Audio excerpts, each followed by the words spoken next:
किन्नर चुड़ैल। गोरखपुर नाम का एक गांव हुआ करता था। उस गांव में ज्यादा लोग नहीं रहते थे। उस गांव में एक गर्भवती विधवा औरत रहती थी। उस औरत का नाम कमला था। कमला अपने घर में अकेली रहती थी। उसके पति की सारी जायदाद उसके नाम हो गई थी, पर सभी गांव वाले उस औरत को मनहूस औरत समझा करते थे और सभी उससे नफरत किया करते थे। एक बार कमला राशन की दुकान पर खाने का सामान खरीदने जाती है। भैया जी, जरा 1 किलो दाल चावल देना। अरे हाय हाय हाय हाय हाय! अरे मनहूस औरत, मेरी दुकान में अपशुगन करवाने आ गई क्या? हैं? चल जा यहाँ से, मैं कुछ नहीं देने वाला हूँ तुझे। भाग भाग यहाँ से, चल जा, निकल। भैया जी, ऐसा मत कहिए, मैं गर्भवती हूँ, मुझे खाने की बहुत जरूरत है, मुझे खाना दे दीजिए। दुकानदार कमला को वहां से धक्के मारकर भगा देता है। तभी कमला रोते रोते उस गांव के किन्नरों के इलाके में आ जाती है। गांव वाले किन्नरों को उसी इलाके में रखा करते थे, क्योंकि वो लोग किन्नरों को पसंद नहीं करते थे और उनके इलाके में रहने से मना करते थे। तो किन्नरों ने उसी गांव में अपना एक इलाका बना लिया था। जब किन्नर लोग देखते हैं कि एक गर्भवती महिला रोते रोते उनके इलाके में आ गई है, तो सारे किन्नर कमला के पास जाकर उसका हाल पूछने लगते हैं। क्या हुआ बहन, तुम्हारी गर्भवती अवस्था में इतनी बुरी हालत कैसे? तुम रो क्यों रही हो? तुम डरो मत, हम तुम्हें कोई नुकसान नहीं पहुंचाएंगे। तुम शांत होकर सब बताओ कि हुआ क्या है। मैं कमला हूँ, मैं गांव के दूसरे इलाके से आई हूँ। 2 महीने पहले ही मेरे पति की मौत हुई है। मुझे गांव के लोग मनहूस मानते हैं, क्योंकि मैं विधवा हूँ और गर्भवती भी।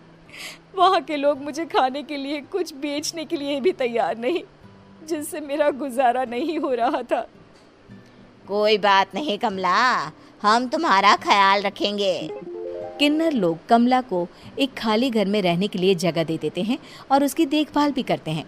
कुछ ही महीने बाद कमला अपने बच्चे को जन्म देती है, पर अफसोस, कमला बच्चे को जन्म देते ही अपनी जान गंवा देती है। जब सब किन्नर बच्चे को देखते हैं तो बहुत खुश हो जाते हैं, क्योंकि वो बच्चा भी किन्नर ही था। कमला ने एक किन्नर बच्चे को जन्म दिया था। अब इस बच्चे की देखभाल कौन करेगा? हम तो इस बच्चे को गांव के दूसरे इलाके में भी नहीं भेज सकते। और तो क्या हुआ, इस बच्चे की माँ नहीं रही तो हम इसे पालेंगे। अब ये हमारे इलाके में रहेगा, हमारे साथ रहेगा। फिर वो किन्नर उस किन्नर बच्चे को गोद ले लेते हैं, उसका नामकरण कराते हैं। उस किन्नर बच्चे का नाम शक्ति रखा जाता है। देखते ही देखते शक्ति बड़ी होने लगती है। उसके रंग रूप बहुत सुंदर थे। वो बहुत सुंदर किन्नर दिखती है। एक दिन शक्ति एक किन्नर से पूछती है, माँ जी सुनिए ना, ये गांव के दूसरे इलाके में भी तो लोग रहते हैं, तो हम वहाँ क्यों नहीं जाते? हम उनसे अलग क्यों रहते हैं? शक्ति, क्योंकि वो लोग हमारे जैसे नहीं, वो लोग हमें पसंद नहीं करते, इसीलिए हम उनसे अलग रहते हैं। क्यों? वो हमें क्यों पसंद नहीं करते? मुझे एक बार उस इलाके में जाना है, मैं एक बार वहाँ जाकर घूम कर आऊँ। शक्ति, खबरदार, जो तू उस इलाके में कभी भी गई तो अपनी जान नहीं गंवाना चाहती तो उस इलाके में कभी कदम भी नहीं रखेगी, समझी? इतना कहकर वो किन्नर वहाँ से चली जाती है। शक्ति उस किन्नर की बात सुनकर बहुत रोती है। माँ जी, ऐसा कैसे कह सकती हैं? उन्होंने इतनी सी बात के लिए मुझे इतना डांटा। अब तो मैं उस इलाके में ज़रूर जाऊंगी। फिर एक दिन शक्ति गांव के दूसरे इलाके में चुपके से जाती है। ये लोग तो हमारे जैसे ही इंसान हैं, तो ये हमसे नफरत क्यों करते हैं? जब शक्ति उस इलाके में पहुंचती है तो गांव के सारे आदमी उसके रूप से मोहित हो जाते हैं। वो लोग ये अंदाज़ा नहीं लगा पाते कि वो किन्नर है। शक्ति की सुंदरता देखकर सारे गांव वाले उसकी तारीफ करने लगते हैं। तभी गांव का चक्कर लगाने गांव के जमींदार का बेटा हर्ष वहां पहुंचता है। हर्ष भी दिखने में बहुत सुंदर होता है। जब हर्ष ने शक्ति को देखा तो वो भी उससे मोहित हो गया, और जब शक्ति की नज़र हर्ष पर पड़ी तो वो हर्ष को देखकर मोहित हो गई। आपको पहले कभी इस गांव में देखा नहीं। इस गांव में आप नए हैं क्या? जी नहीं, वो मैं बस। तभी शक्ति बोलते बोलते रुक जाती है और मन में सोचने लगती है, अगर मैंने इनको बता दिया कि मैं दूसरे इलाके से आई हूँ तो वो समझ जाएंगे कि मैं किन्नर हूँ, इसलिए मुझे इनसे झूठ ही बोलना पड़ेगा। शक्ति हर्ष को कहती है, जी हाँ, मैं इस गांव में नई आई हूँ, यहाँ अकेली रहती हूँ। वैसे आप कौन है? आप भी इसी गांव में रहते हैं? जी हाँ, मैं इस गांव के जमींदार का बेटा हूँ।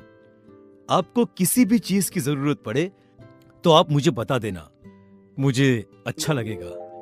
ऐसे ही शक्ति और हर्ष एक दूसरे से रोज मिलने लगते। वो दोनों अपने प्यार का इजहार करने एक दूसरे से मिलने जाते हैं। तभी शक्ति का पीछा करते करते एक किन्नर वहां आ जाती है। शक्ति, मैं तुमसे बहुत प्यार करता हूँ। मैं तुमसे शादी करना चाहता हूँ। क्या तुम मुझसे शादी करोगी? हाँ हर्ष, मैं तुमसे शादी करूँगी, पर मैं तुमको अपने बारे में एक सच्चाई बताना चाहती हूँ जो मैंने तुमसे छुपा कर रखी है। तभी उनके बीच में ही वो किन्नर आ जाती है। शक्ति, तेरी हिम्मत कैसे हुई ऐसा करने की? वो किन्नर शक्ति को खींचकर गांव के जमींदार के पास ले जाती है। हर्ष भी वहां शक्ति को बचाने के लिए पहुंच जाता है। जमींदार शक्ति और हर्ष के प्यार के बारे में सुनकर गुस्से में आ जाता है और शक्ति को गांव के बाहर निकालने की सजा देता है। शक्ति ये बात सहन नहीं कर पाती और कुएं में कूदकर अपनी जान दे देती है। जमींदार हर्ष की शादी गांव की एक लड़की से करवा देता है, पर हर्ष इस शादी से खुश नहीं होता। शक्ति अपना बदला लेने के लिए मरने के बाद किन्नर चुड़ैल बन जाती है। अब मैं इन गाँव वालों को नहीं छोड़ूंगी, अब इनसे मैं अपने प्यार का बदला लूंगी। किन्नर चुड़ैल गांव वालों को परेशान करना शुरू कर देती है।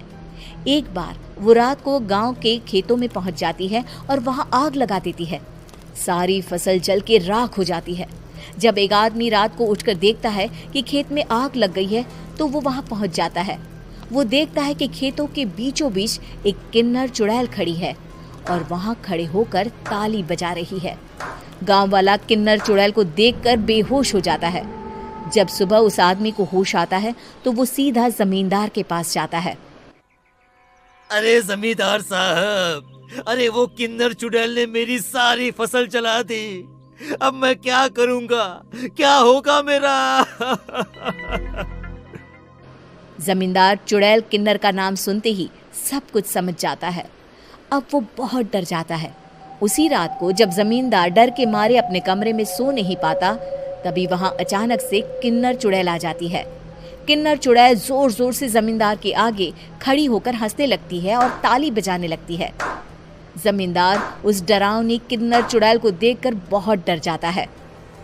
तूने मेरे साथ बहुत बुरा किया, अब मैं तुझे जान से मार दूंगी। नहीं नहीं नहीं नहीं नहीं, मुझे माफ कर दो, मुझे मत मारो।